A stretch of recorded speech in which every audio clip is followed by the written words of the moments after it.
इस mathematical logic की जो सबसे छोटा जो यूनिट है उसको बोलते हैं स्टेटमेंट या फिर प्रपोजिशन। तो एक स्टेटमेंट की खासियत ये होती है कि इसके साथ कोई ना कोई ट्रूथ वैल्यू असाइंड होती है। ठीक है, देखिए any declarative statement with a truth value assign to it. ठीक है, तो ट्रूथ वैल्यू का मतलब है या फिर वो स्टेटमेंट ट्रू होगी या फिर वो स्टेटमेंट फॉल्स होगी।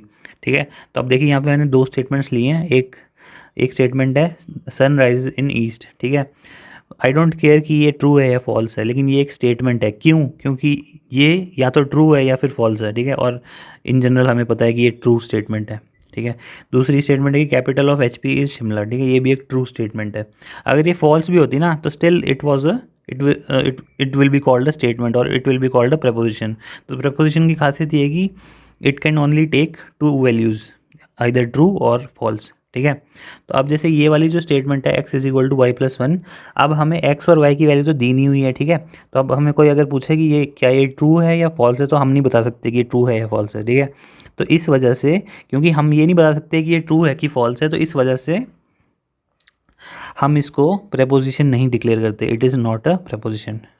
ठीक है जी, नॉट अ प्रपोजिशन। क्यों? क्योंकि हमें पता ही नहीं है कि ये ट्रू है फॉल्स है without knowing the values of x and y। ठीक है, तो अब देखिए तीसरी चीज़ जो है वो है प्रपोजिशनल वेरिएबल। तो इसमें क्या होता है कि हम एक स्टेटमेंट को, जैसे सनराइज इन द ईस्ट है, इसको ना हम एक एक वेरिएबल की मदद से रिप्रेजेंट करते हैं। फॉर एग्जांपल इस केस में मैंने ए से इसको रिप्रेजेंट किया है, तो इस पूरी स्टेटमेंट को लिखने के बजाय मैं केवल इस एक वेरिएबल को ही लिखूंगा, ए को। ठीक है, तो इस ए को मैं बोलूँगा प्रोपोजिशनल वेरिएबल। ठीक है जी, और इसी तरह से मैं दूसरी स्टेटमेंट को मैंने बी लिख दिया, तो मेरे लिए ये चीज़ ईजी हो गई कि मुझे दोनों स्टेटमेंट को पूरा का पूरा नहीं लिखना पड़ा और मुझे आगे चल के इनके साथ कॉम्प्लेक्स ऑपरेशंस परफॉर्म करने पड़ेंगे। तो उस केस में मैं पूरी की पूरी स्टेटमेंट नहीं लिखनी पड़ेगी, केवल एक वेरिएबल से ही ये रिप्रेजेंट हो जाएगा। तो मैं easily a plus B, A minus B, A multiplication B, वो सब मैं कर सकता हूँ। ठीक है, तो आगे हम इसके ऑपरेशन देखेंगे कनेक्टिव वगैरह में, तो आपको पता ही है वो जो कनेक्टिव्स थे वो मैं अभी बता दूंगा। ठीक है, देखिए तीसरी चीज़ है difference between prepositional and predicate logic. Difference between prepositional and predicate logic. तो प्रेडिकेट लॉजिक जो है इस यूनिट के सबसे लास्ट में आएगा। और प्रेडिकेट लॉजिक में क्या होता है? प्रेडिकेट लॉजिक में ये दो चीज़ें होती हैं, फॉर ऑल, ये जो है ये इसको बोलते हैं फॉर ऑल और इसको बोलते हैं there exist.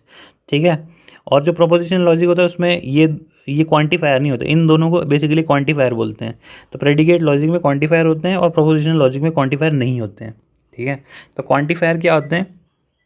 For example for all को हम कब यूज़ करते हैं? देखिए जैसे मैं कहूँ कि for all X belongs to human being, X breathes.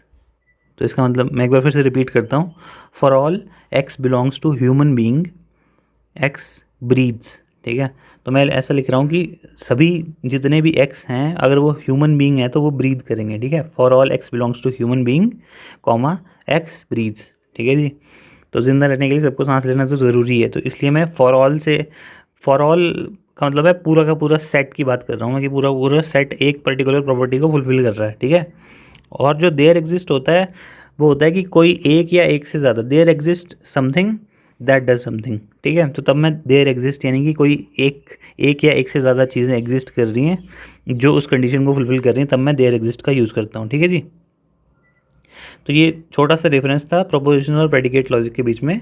क्या डिफरेंस था कि प्रोपोजिशनल में क्वांटिफायर नहीं होते और प्रेडिकेट में क्वांटिफायर होते हैं। ठीक है, प्रेडिकेट इसी यूनिट के लास्ट में आएगा। ठीक है, तो आगे देखते हैं ट्रूथ वैल्यू। तो ट्रूथ वैल्यू क्या होती है? एक प्रोपोजिशनल वेरिएबल केवल जो दो वैल्यूज़ ले सकता है, that is true and false. इसके अलावा कोई तीसरी वैल्यू नहीं ले सकता। तो इन दो वैल्यूज़ को ट्रूथ वैल्यू बोलते हैं। ठीक है,